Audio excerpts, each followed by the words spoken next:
Good morning and welcome to today's webinar, Stress Management, Real Tools for Work and Life Balance. My name is Michelle Wilcox and I will be moderating today, and I will also be moderating questions that you have during the session. Before we begin, let's open up with a few tips and tricks. If you have trouble with your internet connection during the webinar, we recommend leaving the presentation and logging back in.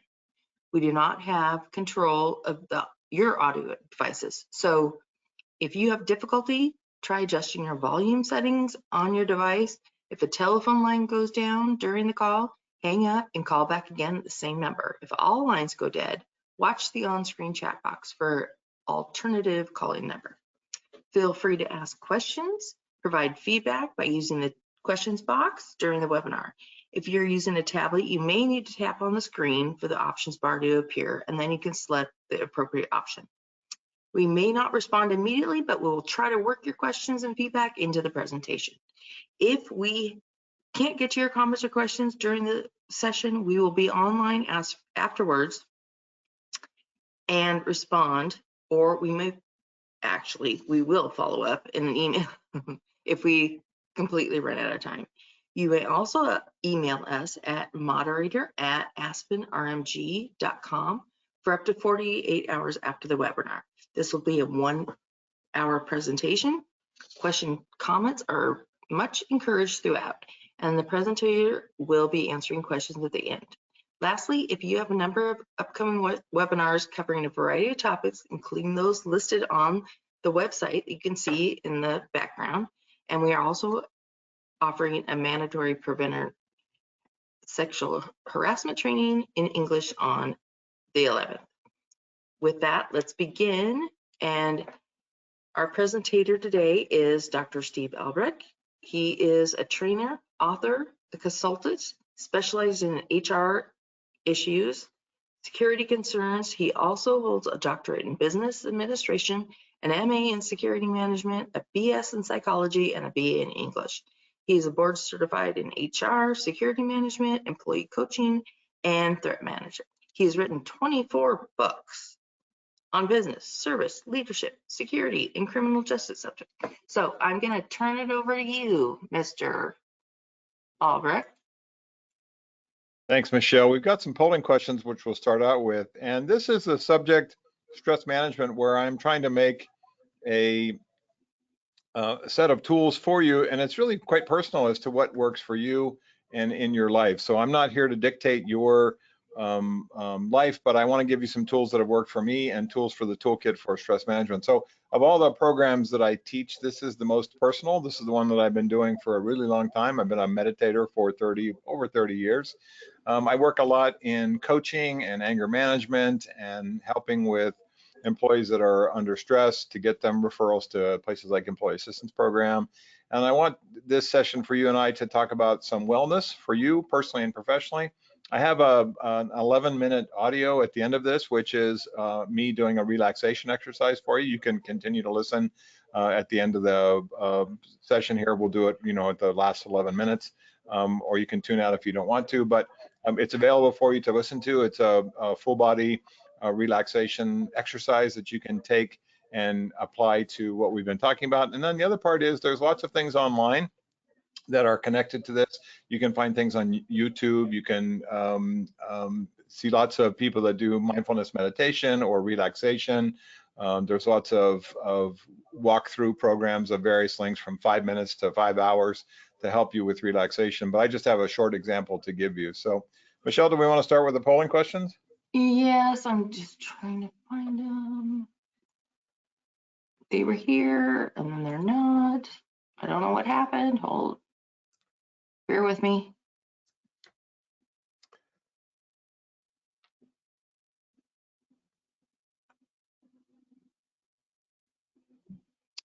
Okay, well, I don't know where they went, so we'll just do this live. Bear with us. Yeah, so we don't have no big deal. The first question is, good stress is known as eustress, and bad stress is known as distress. True or false? And if you guys can put those answers in the questions box, I can monitor them that way.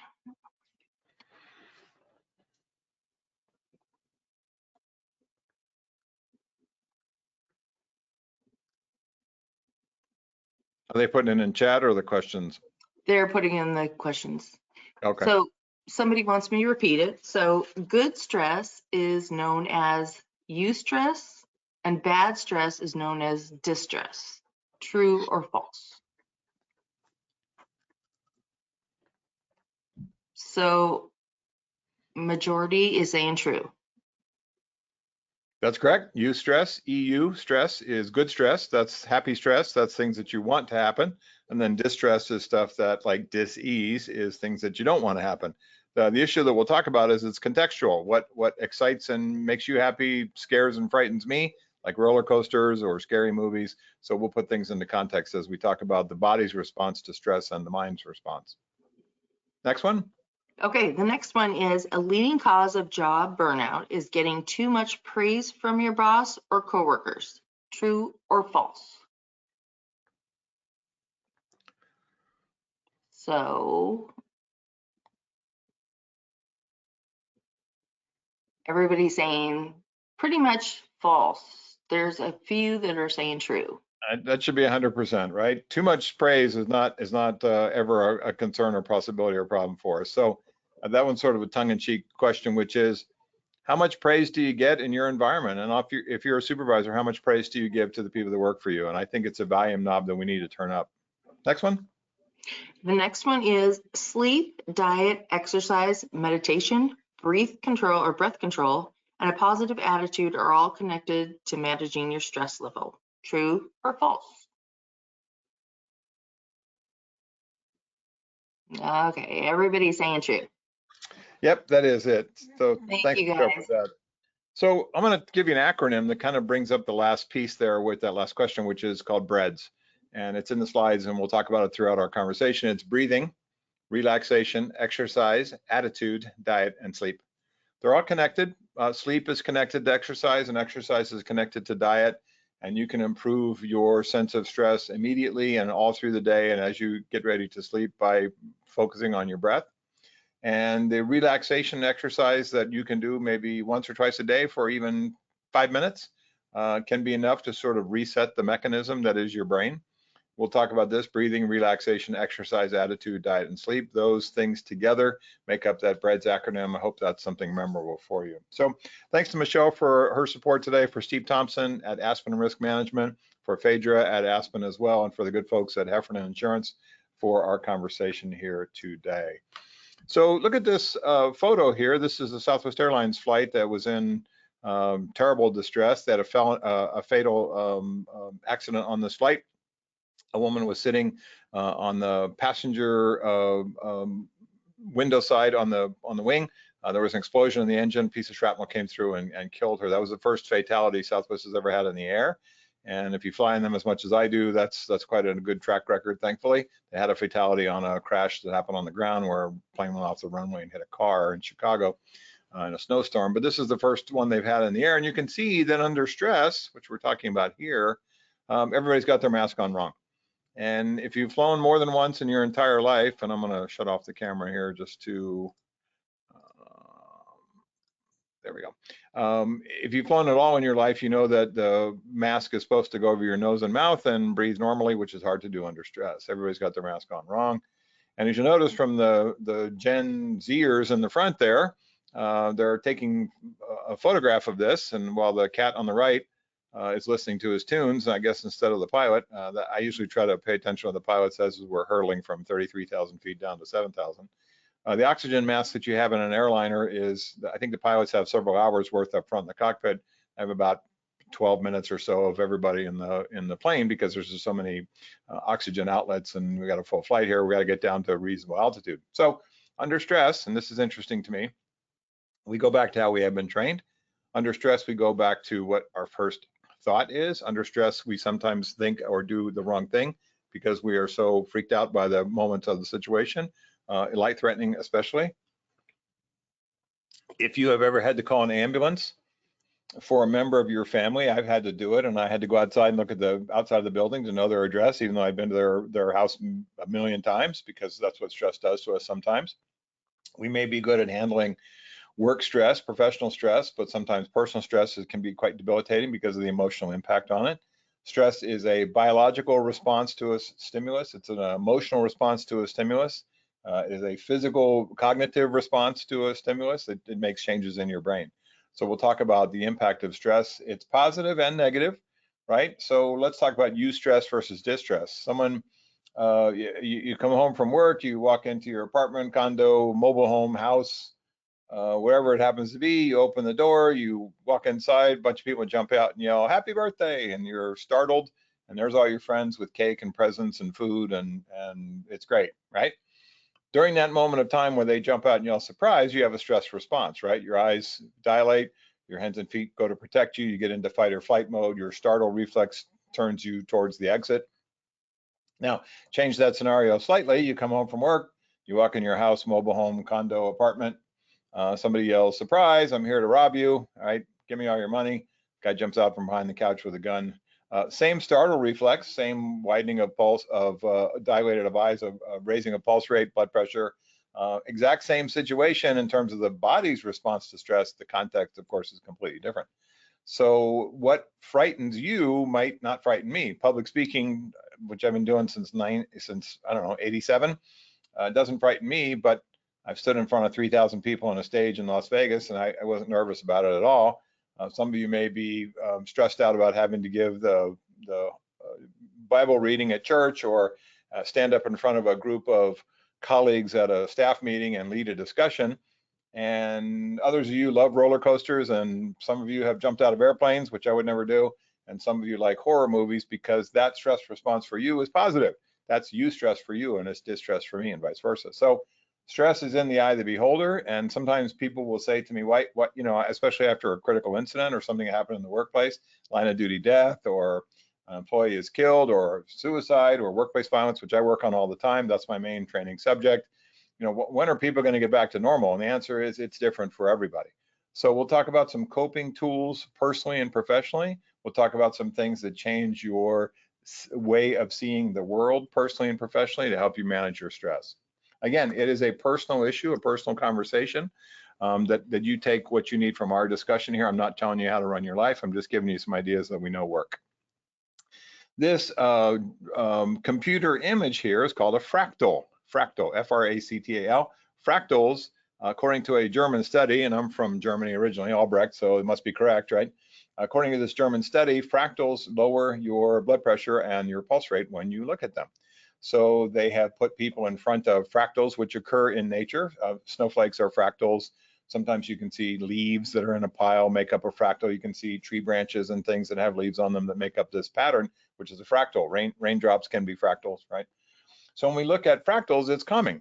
And so your first tool for your toolkit for us when you wrap up here with me today is go to your phone, go to Google, find some images that are fractals, download a couple that you like to put on your phone in your quiet moments to look at. The equivalent to looking at fractals would be the equivalent to watching fish swim by, or looking at birds, chirping in a cage. It's very peaceful. And so pets can be very stress helpful for us. Those of you that have dogs and cats, or other animals that you find great joy in, as I do. I have 6 dogs. My beagle Layla is in my office most of the time, and she's I love her almost as much as I love my daughter. And when I think about the impact of pets in our lives in terms of stress response, there's a reason why so many people have them. And so when we look at fractals, it's just one little teeny tool, one sort of distraction technique sometimes to help you focus on another part of your day in a short span of time that may make a difference. It drops your pulse rate and your blood pressure. It kind of just gives you a moment of clarity. You can see things in, if you're a social media person like me, I'm on Twitter, and you can see things on Twitter. They're just sort of timeline cleanses. It's dogs and cats, or it's pleasant sunsets, or rainbows, or pictures that are nice. And it's not all about politics and horrible things happening in the world. There's plenty of that. But sometimes you say, what do I need to do a little palate cleanse, a little refresher to my head? So we're going to talk about a concept of mindfulness, which is not, shaving your head and putting on the orange robes and going to Tibet.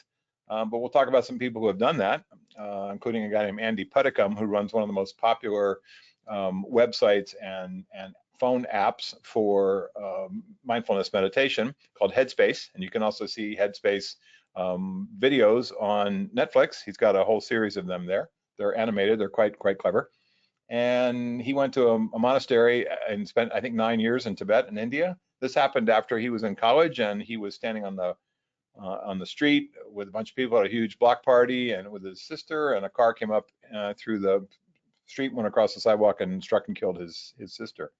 So that moment was so earth-shattering, of course, obviously, and so horrifying to him that he actually said, I need to go.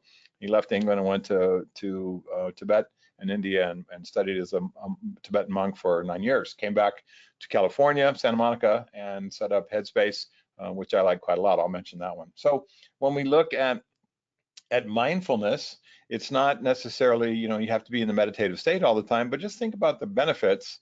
And this is probably the most important part of our conversation. Think about the benefits of just finding 5 minutes, 10 minutes in a perfect world in your day that's safe and quiet and peaceful. It's not driving your car, but it's someplace you can close your eyes, and all you do is count your breaths, or all you do is listen to your breaths. You don't change the direction of them or speed them up or slow them down. All you do is think about something called a private getaway place, someplace peaceful, safe, nothing bad's ever happened there, nothing bad ever will happen there, that you can zone out. And it's not sleeping, it's not taking a nap, it's just saying, let me slow down my brain activity. What the meditators, especially the yogis in the Tibetan monastery meditators, called the monkey mind. The monkey mind is our emails and our taxes and our bills and our kids and our boss and our clients and customers and taxpayers and visitors and vendors and people that pester us for information and support and help all the time during the day, personally and professionally. That's the monkey mind. The monkey mind is all the things that you find distracting and sometimes can be stressful to you. All the 5 or 6 or 7 or 10-minute relaxation exercise where you focus on looking at a fractal or looking at a photograph you like, or closing your eyes and counting your breaths, is simply, and this is the easiest part of all, the way that you reboot your brain. And if you talk to any IT people that talk about device management, whether it's phones or tablets or laptops or your personal desk computer, I say the same thing: have you rebooted?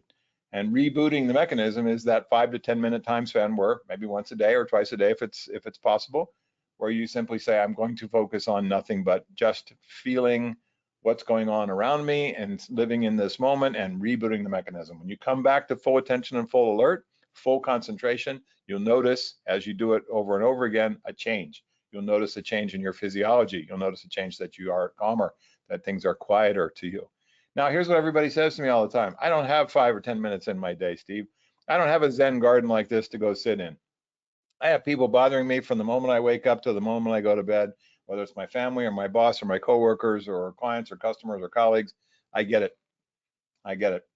When you think about all of the people that you must take care of, and it could be your relatives, your aunts and uncles and grandparents and parents, and you think about all the responsibilities that you have, one of the things that you think of the most is, how do I take care of myself so I can take care of others? How do I have the physical and psychological health, the physical health and the mental health, to take care of others by taking care of myself first?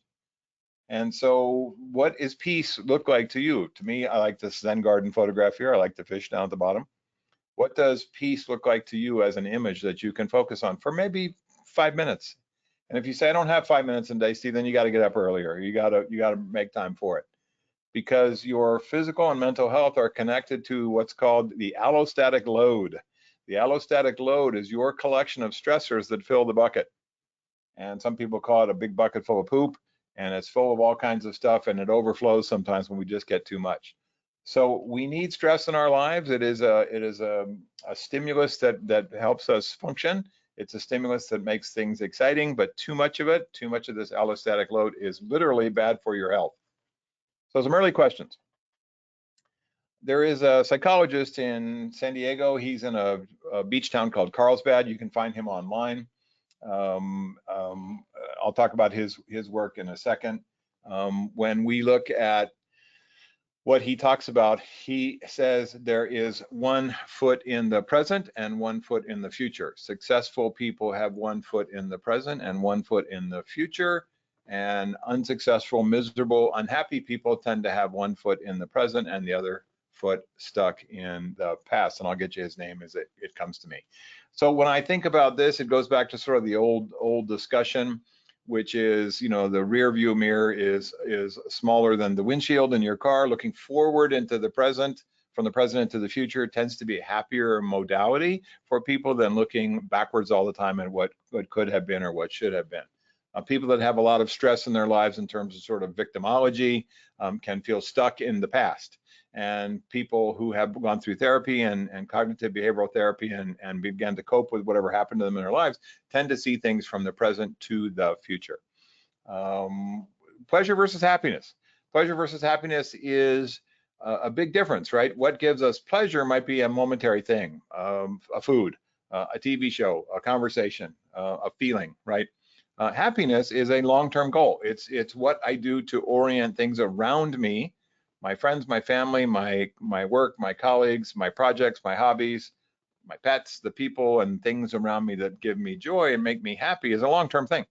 But sometimes we find ourselves to be pleasure seekers, which is a short-term thing, and that's oftentimes what social media is all about. That's sometimes what food at sort of risky foods, booze, fats, sugar, things like that is a short-term pleasure versus long-term happiness. Third one, really critical, positive self-talk. Of all the voices you hear during the day, bosses, colleagues, friends, customers, clients, family, all the voices you hear during the day, the one you listen to the most is positive self-talk is from you telling yourself that you've got it, that you're okay, that you're going to cope, that you're going to make it, that you've got it for today, or at least this moment. A negative self-talk is I'm stupid, I'm fat, I'm lazy, and no one will love me. I'll never amount to anything. I don't have a good career. I don't have good relationships. I'm never going to amount to anything. Whoever told me that I was a failure was right. That's positive. That negative self-talk can be so overwhelming that we start to believe it's true. So positive self-talk is not, gee, I hope I win the lottery, right? Positive self-talk is, I've got this. I'll figure it out. I'm going okay. Today was better than yesterday, or tomorrow's going to be even better than it was today. So this idea of daily breath-based relaxation practice is, how do I find that 5 minutes or that 10 minutes in the day where I can sit quietly and just focus on my breath, not changing it, not speeding it up or slowing down. I don't have to chant or any kind of thing like that, although that can be useful. People have mantras that sometimes comes through their practice of what's called transcendental meditation. Can you find that time span once or twice a day to simply reboot the mechanism, which is your head, reboot your phone, which is your brain? Second to last one, are you doing what you really want to do? People always talk about what you do when you're goofing off is what you'd like to do for a job. What you do when you have a moment to do something else that you'd rather do is really kind of what you'd like your career to be. I've been blessed by that. I've had multiple careers. What I do is write. What I do is train. Those are things I love to do. That's what I spend most of my time doing. Can you start to evolve yourself towards those things? Maybe as a side hustle, maybe as a side thing that you start to work on, or as a hobby or an activity at home that really changes your sense of happiness and moves you towards this long-term feeling of what am I doing what I really want to do. Last one, can small changes make big difference in our lives? Yes, 5 minutes can make a big difference in your physical health. 10 minutes of exercise could make a big difference in your physical health at the end of a week. It's an hour, right? It doesn't have to be a marathon. I ran the marathon in 1998 in San Diego, worst 5 hours of my life, right? But I try to do something every day. Small things make a big difference. One of my colleagues says, I try to do something important and big, one big thing a day, every single day. And at the end of the week, I've done 7 big important things, or I've done 30 big important things throughout the month. And I've done 300 important things, 365 important things throughout the year. I think that's kind of significant. So stress is a stimulus. It is a necessary stimulus to keep us alive. If we didn't have it, it'd be boring. Too much of it is bad. Too much of it changes your physical health and your mental health. Too much of it makes people depressed or suicidal or angry. Too much of it attacks people in various parts of their body in terms of their heart health and their blood pressure and pulse and their brain health. It is a comfort zone shift for a lot of us. Sometimes we have negative stress, distress, and sometimes we have positive stress, and it's different for everybody. It is a biological, cognitive, emotional reaction to a stimulus. It creates hormonal changes in your body, especially fear or stressful situations create adrenaline and cortisol in your body. People that have stressful jobs sometimes have pot bellies because cortisol is a gut hormone. It is a cognitive interference sometimes. It interferes with our ability to think. A lot of stress, you can't remember your telephone number or somebody else's telephone number. In life-threatening stress, you can't remember the easiest things because it impacts your brain. And the last one, it is certainly connected to feelings. It makes us feel happy or unhappy or sad or depressed or blue or angry. I can show you visual images on a movie screen to make you happy and excited and thrilled and fearful and sad and depressed. I can show you photographs that make you happy and photographs that make you unhappy. We have an emotional, cognitive, biological reaction all at the same time when it looks at stress, what it impacts our body. And sometimes it's not a good thing. So think about where you collect and capture most of the stress in your world. Is it in your teeth where you grind them at nighttime? Is it stomach, diarrhea, constipation, irritable bowel? Is it low back pain, neck and shoulder pain? I get a kind of a tension headache under my hairline, oftentimes when I'm under stress in the back. Headaches and muscle aches. How about it beats on your energy level? You just don't have the energy you used to. Maybe stress for you makes you just want to come home and sit. And then it's impacted by your interactions with people. There are toxic people that can stress you out. There are positive people that support you. So this is the cure for a lot of people when it comes to stress, especially stress from work and stress from people and stress from family and stress from bills. It's the magic chair. And the magic chair is not great in large doses. And people sometimes spend too much time in the magic chair. They eat in the magic chair, they watch TV in the magic chair, they sit in the magic chair, and they avoid other people because they just need to refresh and reboot and recharge their batteries, and their magic chair seems to be a good place to do it. Problem with the magic chair is life passes you by. People ask you to get out of the magic chair, your spouse, partner, or kids, and you don't. You say, leave me alone. I had a hard day. We end up sitting in the magic chair. Sometimes people move the house and leave you in it with the magic chair, and that's what divorces are made from.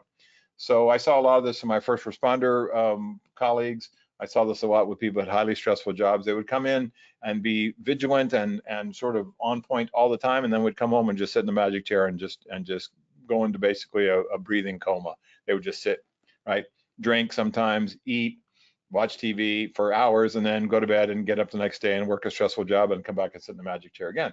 So every time their families try to get them out of the magic chair, they get, leave me alone, I'm tired, bring me back some food, I don't want to go walk the dog, I don't want to go throw the ball with my kids. Magic chair can be really, really a dangerous place to be because it doesn't make any demands on you, and people go there as a sense of relief to not address some of the other things they have. The breads, stress response, breathing, relaxation, exercise, attitude, diet, and sleep is designed to get you out of the magic chair. So think of all the things you think of personally and professionally. We'll start with your job that are stressful for you. It could be workload, your work schedule. Some of you have really tough schedules sometimes, 12-hour days and things like that. Interactions with coworkers, bosses, clients, customers, vendors, taxpayers. Harassment or bullying by people at work, feeling burnt out or demotivated, you're sort of topped out on your job. You tend to make poor decisions under stress, things you might not have done if you weren't stressed. The physical environment sometimes can be difficult, too hot, too cold, too loud, too noisy, too distracting. The physical environment can be connected to toxic environment, which is bad people shouting at you all the time, no praise, emails, calls, meetings, and then the idea that you can't say no to your boss, can't say no to colleagues, can't say no to other people, and they just pile on more work onto your life. Personal stressors, family, in-laws for sure, spouse, partner if you have one or you had one. It was a stressful time during breakups, things like that. Kids for sure, conflicts with your kids or spouse, partner, in-laws, conflicts with your neighbors. Money and bills for sure. Car and home repairs you didn't expect, expensive stuff there. Illness and pain, especially stuff that's unanticipated, comes upon you, very difficult. Toxic friendships, people that are draining to you, and when you see their phone number and their name pop up, you don't really want to talk to them. That's a good time to say, I'm firing this person from my life. And some of these things lead to depression. And depression is oftentimes anger turned inward. I get to use my psychology degree. Anger turned inward is depression, where it's I feel unmotivated and burnt out, and the collection of all the things in my bucket, that allostatic load, is too much. Let's talk about some coping techniques. So one way to cope in your professional life is EAP. And if you have an employee assistance program services for your particular company or agency, good for you. What it is a 800 number oftentimes. It can be Zoom care that's done over the phone or by Zoom. It can be personal visits with a therapist. And look at all the things these people cover for you. Look at all the things that are the personal and professional stressors that everybody has, pet loss and family issues and personal health and family health and substance abuse and legal issues and medical problems and aging parents and all these things that are on this list here, and then 500 other ones, is what EAP can do for you in terms of 3 to 5 sessions for free with a concerned person who is empathic but also not connected to the issue, so they can give you tools and perspective and minimize some of our, projective thinking about horrible stuff and put things back into a more saner perspective. Why won't employees use EAPs? It's pretty simple. They're afraid that someone's going to find out. They think there's some sort of report. They don't think it's confidential. They think that there's some sort of stigma, especially the men. Tough guys don't go to therapy. Well, I've been, right? And I'm a pretty tough guy. They're worried about their job will be changed if their boss finds out that they must be crazy. So they're going to take them off of some high stress position and put them somewhere else. They don't know how to access the EAP resource. They're afraid to ask, or they don't know it exists. And so I've done a lot of coaching with people that don't know what EAP is or that it even exists. And I try to educate them, especially men, especially people that come from sort of tough guy professions, cops, firefighters, public works, people that work in sort of heavy duty stress jobs. Say, I don't have time for that.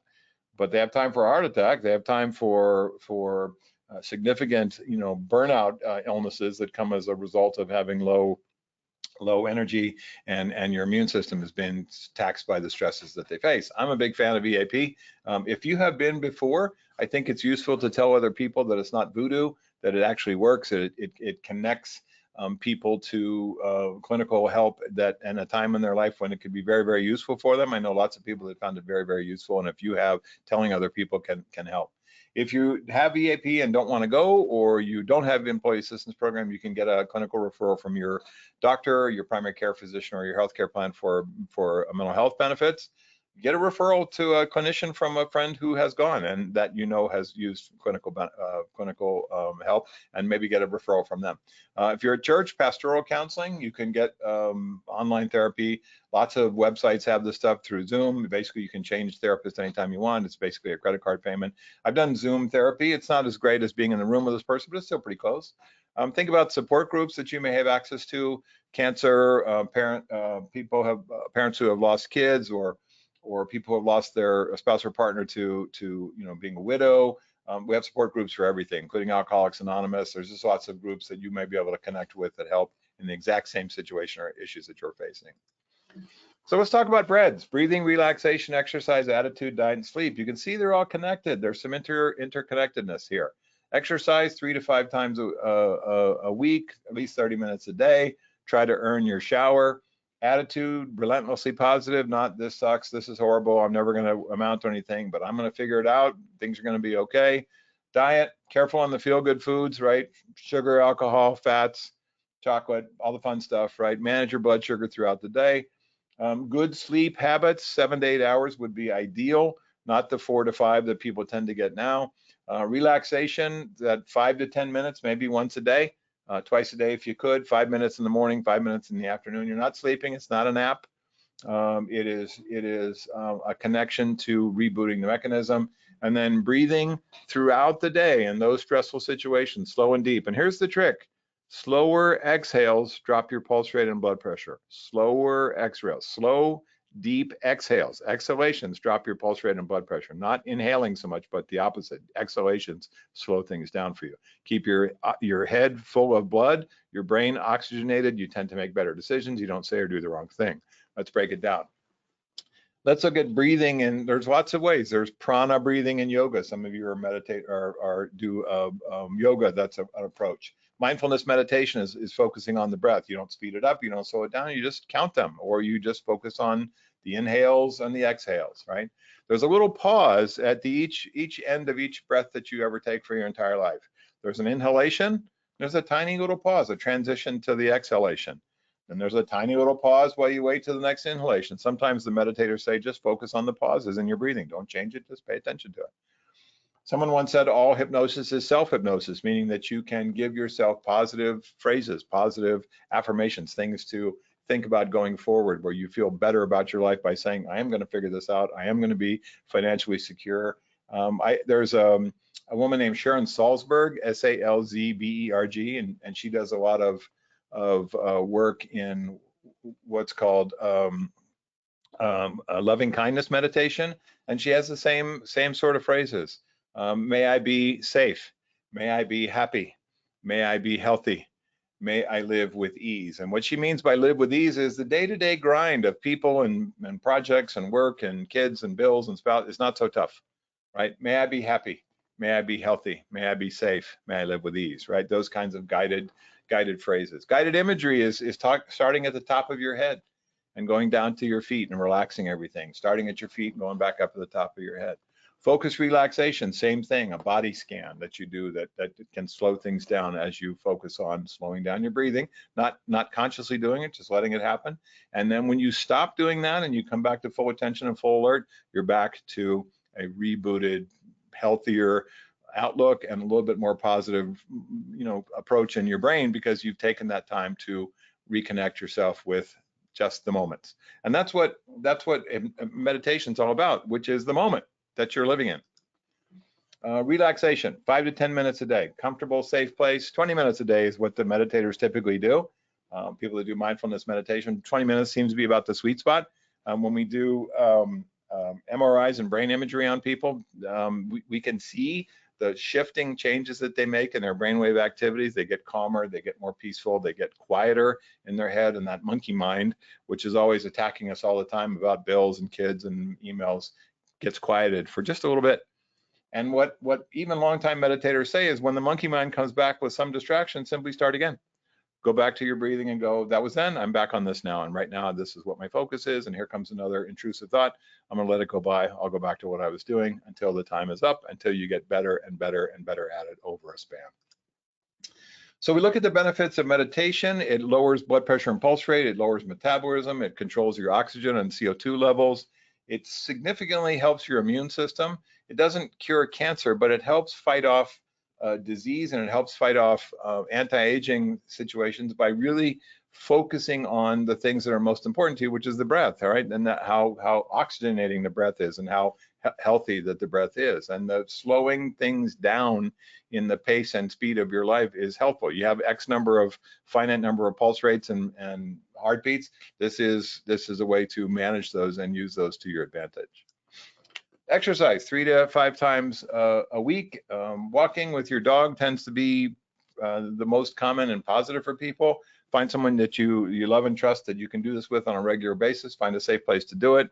I have a treadmill in my house in front of the TV, so that helps. I go to the gym when I'm not on the treadmill, and I try to do that. I've been doing that since, I've been working out since I was 13, and I try to do that in such a way to help me burn calories, to improve my mental state, and to improve my sleep. So relentlessly positive, not here's a big pile of horse poop. We're gonna, is there a pony in there somewhere? That's not what I'm talking about. But relentlessly positive. Stop with the negative self-talk. Stop with the talk that raises your stress level. I'm stupid, I'm fat, I'm lazy, no one's ever gonna love me. Stop all that, because it is not the voice that you want to hear. The voice you want to hear is, I've got this, I am lovable, I am capable, I am worthy, I am good at my job, I'm good at my life, I know how to do things that make me a happy person, that type of thing. And the middle piece is really significant for me, the Zen moment. The Zen moment is a concept that says, in the moment that you are in, no matter how bad or small or brief, that we find something good. And it doesn't seem possible, right? What's the Zen moment about traffic? I'm sitting in traffic.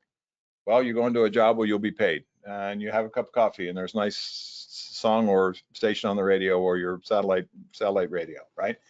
You're in a car that you paid for, coming from a house that you live in. Maybe you're by yourself and it's the quietest time of your day, right?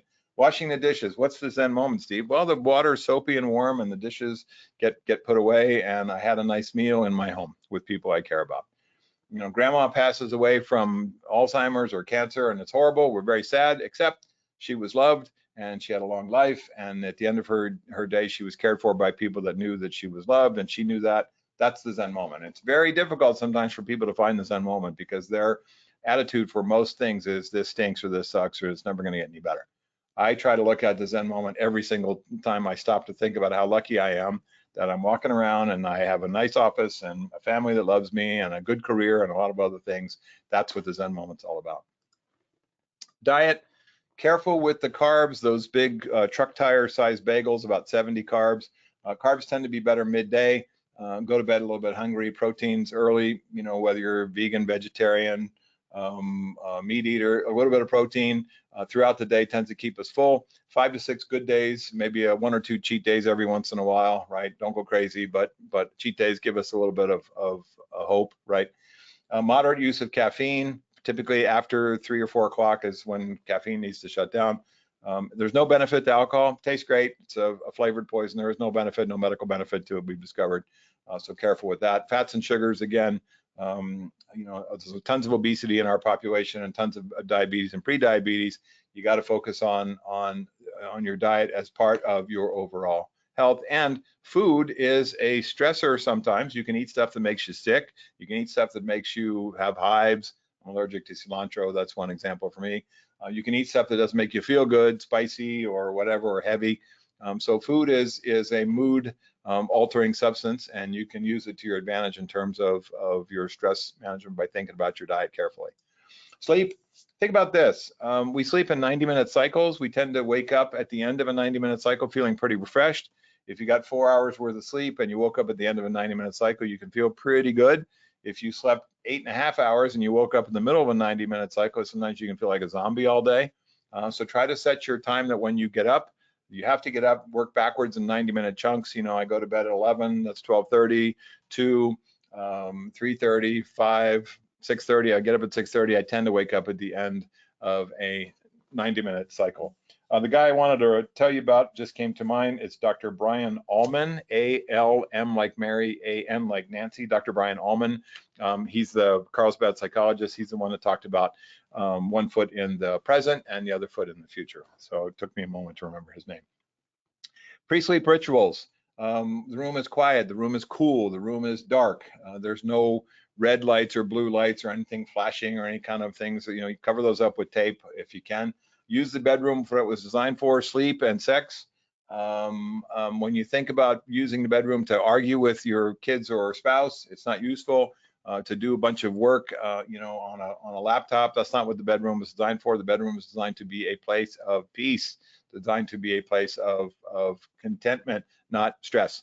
If you're going to argue with your spouse or partner or kids, go out in the kitchen. Don't do it in the bedroom. Minimize blue light exposure. This is the stuff we get from our cell phones. We get it from lights that are on in our devices, routers and things like that. Be careful with pills. People use Ambien and things like that, knocks them out, but there's lots of side effects to that. Be careful with even over-the-counter medications. Even occasional insomnia is okay, but if you start to have significant periods, start to focus on sleep hygiene. Sleep hygiene is all the things we talked about there. Quiet, cool, comfortable, non-stressful environment for sleep. So a couple things. Is the technology in your world making you happy or unhappy? Or do you feel addicted? I'm a little addicted to Twitter, I'll admit that. I get a lot of stuff around the things I like, baseball, dogs, right? I try not to look at all the politics stuff. I look at stuff that makes me happy. But are you feel obsessed and connected to your cell phone in a way that's not good, or your laptop? Do you feel like your job drives you to these things 24/7? Again, what are the boundaries you need to feel better about it? So we talked about both of one of these already, Headspace, Andy Puddicombe. Again, British guy, great voice for meditation. A lot of the stuff on there is free. If you look at the Headspace programs on Netflix, they're terrific. He has a short series there. And then there's a guy that I know a little bit, Dan Harris. Dan Harris used to be with ABC News. He wrote a book called 10% Happier. He was a fidgety skeptic, he calls himself, and he started to meditate. It changed his life. He retired from ABC News. He runs the 10% Happier website. Again, a lot of stuff on there is free. He does interviews with all kinds of people around the idea of sort of a better life, and meditation is part of that. So again, both of these apps for your phone, both of them you can get access to free information from both of them. 10% Happier, Headspace. So I use a phrase called anger mastery as opposed to anger management. For me, anger management means we're stuffing it back into the tube and hope it doesn't explode like a cannon. For me, anger mastery says that I have the ability to use these steps here. I pause before I shout at people. I breathe before I shout back at people. I intentionally lower my voice. I agree to disagree. I don't have to be right all the time. I think about the consequences of too much anger in terms of ruining relationships.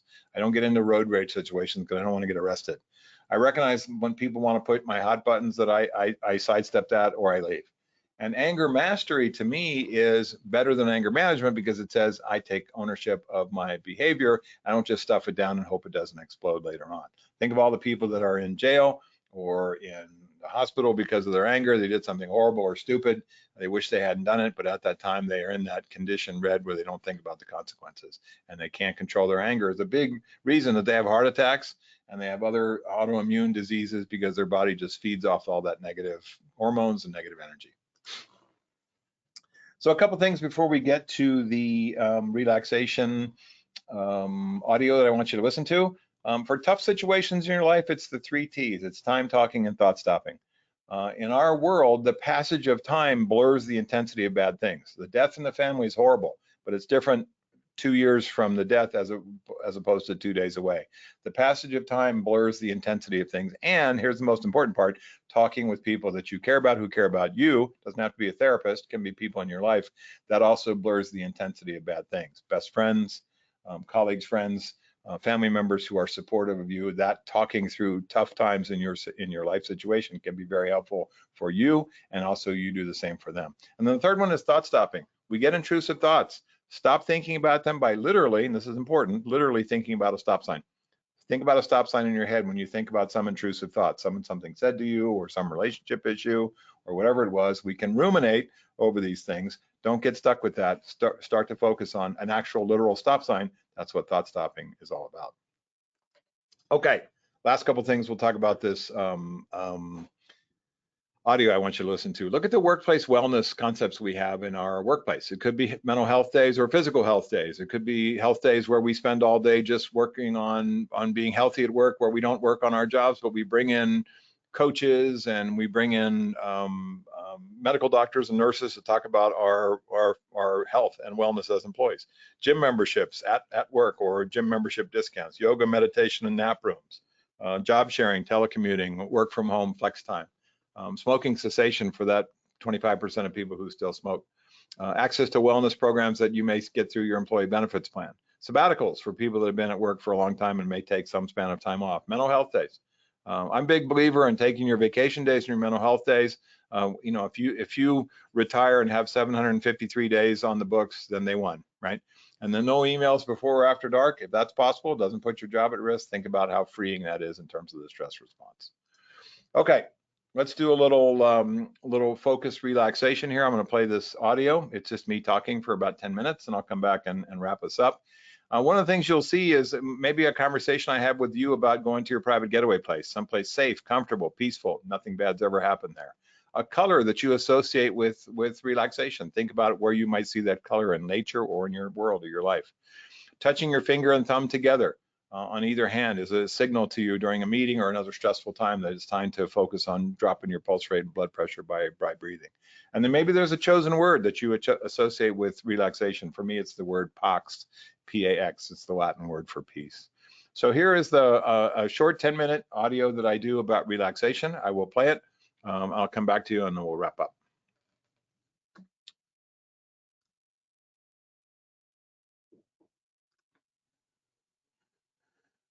Take another deep breath, hold it slightly, and as you exhale, close your eyes. Keeping your eyes closed when you want to relax is a symbol of relaxation. We close our eyes when we're tired. This is a time to rest and rejuvenate and kind of reboot the system. With your eyes closed, it's easy to think about relaxation, especially if you think about relaxation as kind of a energy. It starts at the top of your head, goes down to your toes. This energy of relaxation starts at your forehead. All those lines and tension in your forehead drifts across your face, down to your jaw, relaxes those muscles around your jaw. But sometimes we clench our teeth, clench our jaw muscles. Moves from the top of your head down to the base of your neck. Sometimes we store tension and stress energy in the base of our neck. Let that area relax. Move down across your spine, around your left shoulder blade. Sometimes we get tension in our left shoulder blade. Move off to your left elbow, your left wrist, and to the fingers of your left hand. Move this energy of relaxation across your right shoulder blade, across your right elbow, across your right wrist, and into the fingers of your right hand. This energy of relaxation starts at the top of your spine and goes down to your low back, where we keep that tension sometimes, that stress energy in our low back above our belt. Slide it across your left shoulder and your right shoulder, down your entire back to the base of your spine.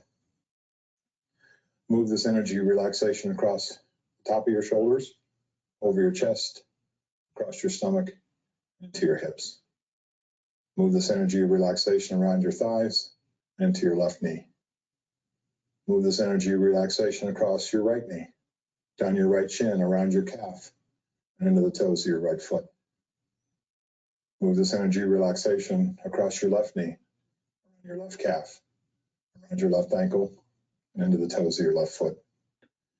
Go back through slowly and easily to any part of your body you need to give yourself permission to simply relax. Top of your head, down to your toes. When your eyes are closed, you don't have any visual stimulation to look at, which is great. When you're seated comfortably, you don't have to hold yourself up. You can relax. Nothing to think about, nothing to do. You can deepen your sense of relaxation by simply counting. If you count from 100 down to 1 by 1. Count from 100 down to 1 by 1. Drifting down, counting down, slowly from 100 down to 1 by 1.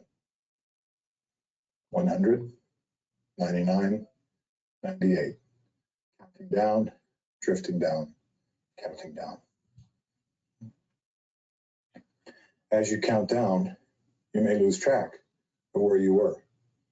Anytime that happens, go back to the last number you remembered and pick it up from there and count down. Drifting down, counting down, counting down. From 100 down to 1 by 1. Some of you may hear sounds inside or outside the room. If you do, it simply makes it easier for you to relax. Any sound you hear inside or outside this room, including the sound of my voice, actually makes it easier for you to get relaxed, to feel deeper relaxation. Some of you may hear the sound of my voice, and that's fine. Some of you may not hear the sound of my voice, and that's fine too. Any sound you hear inside or outside the room actually makes it easier for you to relax deeper. The counting, you see the numbers appear and then disappear, appear and then disappear. Counting from 100 down to 1, you see the number and it disappears. The next number comes up and it disappears. Counting from 100 down to 1 by 1.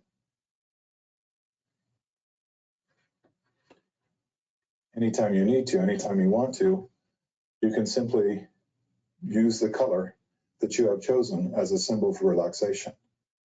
Go to the color that you pick for relaxation and see it in your mind.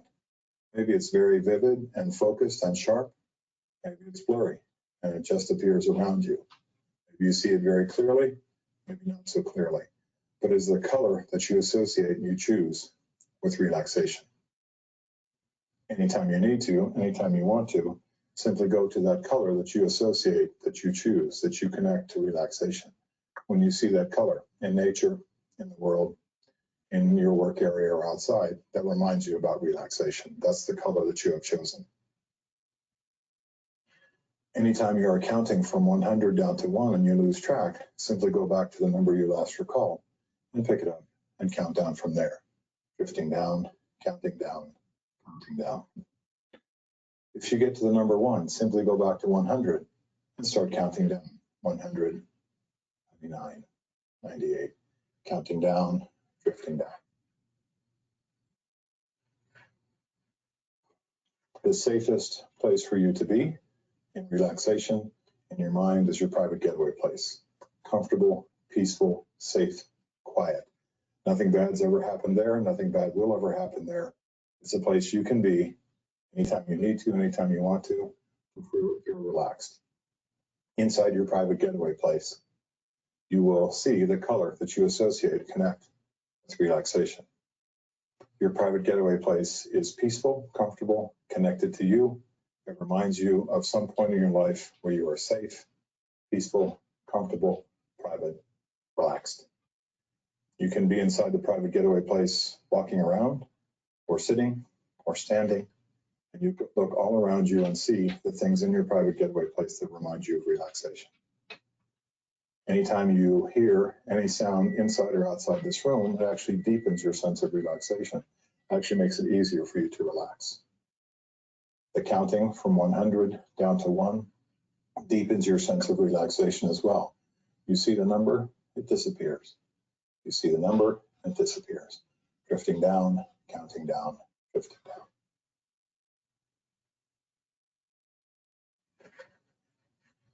Anytime you need to, anytime you want to, you can remind yourself and deepen your sense of relaxation by simply touching your thumb and first finger together.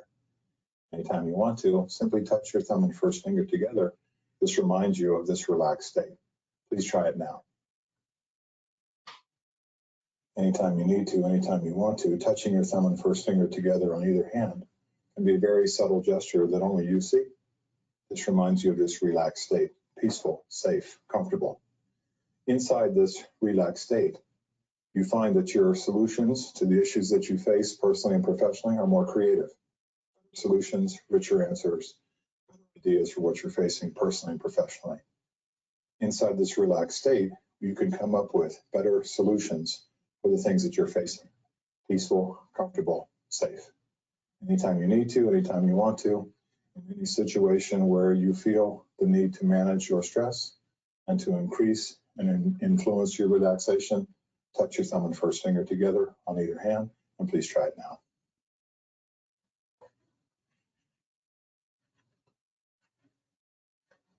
You have the color that you have chosen for relaxation. You have your private getaway place. Inside your private getaway place, peaceful, comfortable, safe. You can see this color that you have chosen. Anytime you need to, you can deepen your sense of relaxation by simply counting from 100 down to 1. Anytime you need to, anytime you want to, you can touch your thumb and first finger together on either hand. These things will remind you of this relaxation experience anytime you need to.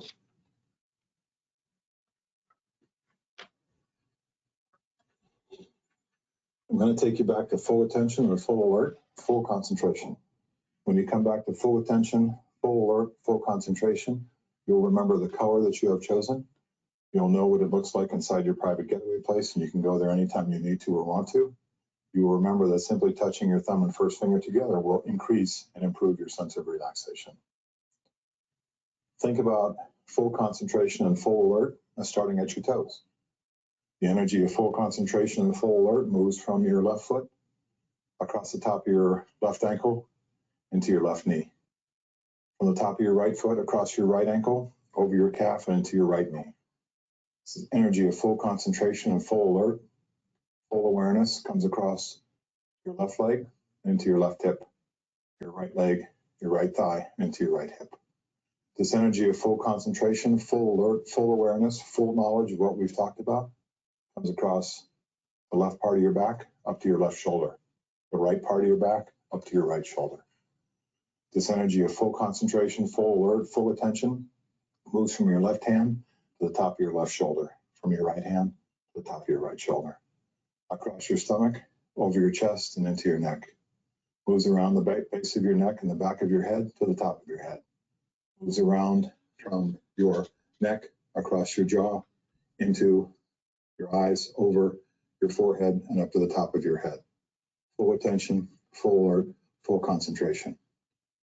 When I count to 3, you'll come back to full attention, full alert, full concentration. You'll remember the private getaway place, the color that you have chosen for relaxation. You'll remember that you can use counting from 100 down to 1 to get to the relaxed state. You'll remember that you can touch your thumb and first finger together on either hand. We'll come back to full attention, full alert in 1, 2, and 3. So there's just an example of the movements in stress management and mindfulness meditation.